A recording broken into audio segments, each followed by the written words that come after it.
नमस्कार जय जगन्नाथ मु जयश्री आपण मानकु आज वीडियो को स्वागत करुछि। सप्तम वीडियो रे केश समस्या को नहीं मु आज आपण मानक पई बहुत सुंदर उपचारटे आनिछि। जदि आपण मानकर केश बहु मात्रा रे पाचुथिबो किबा छोट पिला मानकर पाचुथिबो ताहाले आपण माने एही उपचार माध्यम रे आपणकर केश पाचिबा को रोकी परिबे। ए गछ होउछि बाड़ी अळा गछ, जहा को आपण माने बाड़ी बगीचा रे देखिथिबे। बाड़ी अळा गछ को आपण माने जड़ा तेल किंबा राशि तेल रे 3 दिन पर्यंत भिजाई रखिबे। 3 दिन पर सही तेल को छाणी आपण माने आपणक केश रे प्रत्येक दिन व्यवहार करंतु। मिनिमम सप्ताह को 2 ରୁ 3 थर व्यवहार करंतु।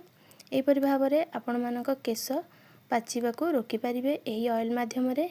जदि कोनोसी छोट पिला मानकर केश मध्य पाचु थाए ताहाले आपण माने एही ऑयल को पिलांक केश रे लगाई पारंती, जहा फल रे आपण माने किबा आपण मानक पिलांकर केश पाचिबा बंद हो जिवो।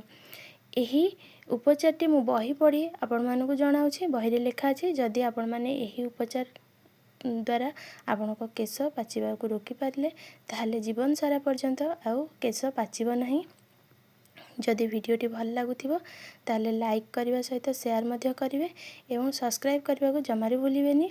आ गोटे कथा कहि रखुछि, जदि आपण मानकर अलगा कोनोसी समस्या अछि ताहाले कमेंट माध्यम रे मते जणाई पारंती। मु चेष्टा करिवि आपण मानक समस्यार समाधान आपण मानक पाखरे पहुंचाइबा को।